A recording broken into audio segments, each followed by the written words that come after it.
আসসালামু আলাইকুম। এটিএন বাংলার প্রতি ঘন্টার সংবাদে সবাইকে স্বাগত জানাচ্ছি তনুজা দাস। দেশবাসীর কষ্ট লাঘবে সরকার যেসব উন্নয়ন করেছে সেগুলো যারা ধ্বংস করেছে তাদের বিরুদ্ধে জনগণকে রুখে দাঁড়ানোর আহ্বান জানিয়েছেন প্রধানমন্ত্রী শেখ হাসিনা। তিনি বলেন, সারা দেশে যারা তাণ্ডব চালিয়েছে তাদের বিচার দেশবাসীকেই করতে হবে। রাজধানী মিরপুরে জামাত বিএনপির তাণ্ডবে ক্ষতিগ্রস্ত মেট্রো রেল স্টেশন পরিদর্শনকালে প্রধানমন্ত্রী এসব কথা বলেন। সরকার কোটা আন্দোলনকারীদের সবগুলো দফা মেনে নেয়ার পরেও থেমে নেই নাশকতাকারীরা। আবারও নতুন করে 4 দফা দেয়ায় ক্ষোভ প্রকাশ করেন প্রধানমন্ত্রী শেখ হাসিনা।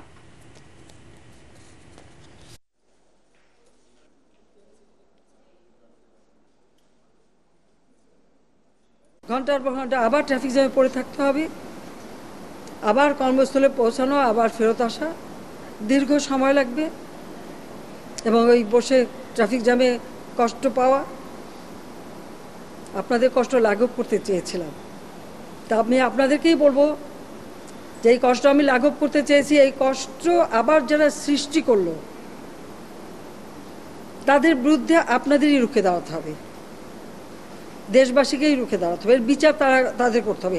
আমি তাদের কাছেই বিচার চাই, কারণ আমাদের প্রত্যেকে এই যে মন্ত্রণালয়ের যারা এবং এই মেট্রো রেল নির্মাণ কার্যের সাথে যারা জড়িত তাদের আজকে চোখের পানি পড়ছে এটা দেখে। কারফিউ এবং সাধারণ ছুটির সময়ে যাদের ব্যাংক ঋণের বকেয়া, ক্রেডিট কার্ডের বিল এবং সঞ্চয়ী আমানতের কিস্তি দেওয়ার সময় ছিল, তারা বাড়তি জরিমানা ছাড়াই 31 জুলাই পর্যন্ত টাকা জমা দিতে পারবেন।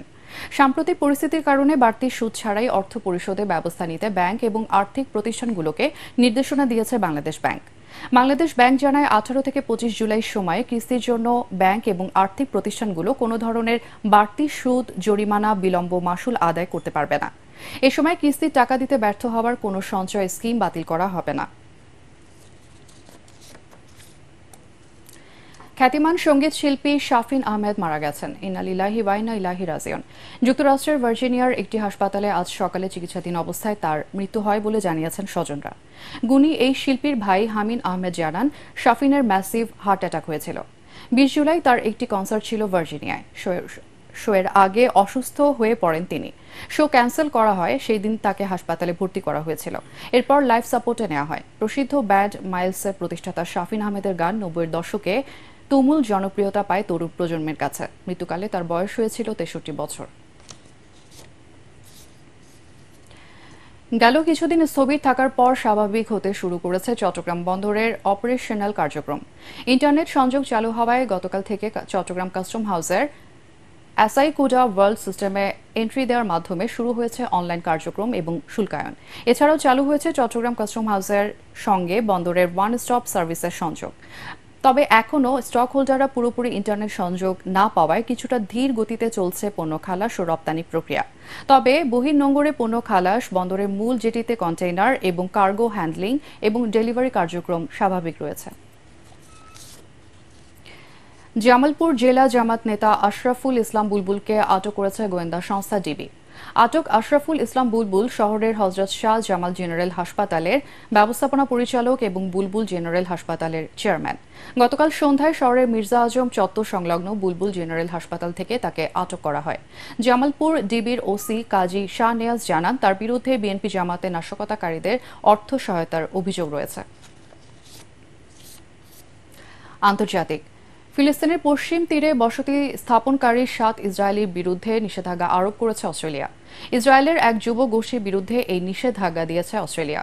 বার্তা সংস্থা রয়টার্স জানিয়েছে, পশ্চিম তীরে ফিলিস্তিনিদের বিরুদ্ধে সহিংসতায় জড়িত থাকায় তাদের আর্থিক এবং ভ্রমণ নিষেধাজ্ঞা আরোপ করা হয়েছে। সংবাদ সম্মেলনে অস্ট্রেলিয়ার পররাষ্ট্রমন্ত্রী পেনি অং ইসরায়েলি গোষ্ঠীটির নাম প্রকাশ না করলেও জানিয়েছেন, ফিলিস্তিনিদের বিরুদ্ধে সহিংসতা উস্কে দেওয়ার জন্য এই গোষ্ঠীটি দায়ী। এছাড়া ইসরায়েলি বসতি স্থাপনকারীরা পশ্চিম তীরে ফিলিস্তিনিদের মারধর, যৌন নিপীড়ন এবং প্রাণহানির ঘটনায় জড়িত বলেও জানান তিনি। প্রবল শক্তিশালী টাইফুন গেইমি আছড়ে পড়েছে তাইওয়ানে।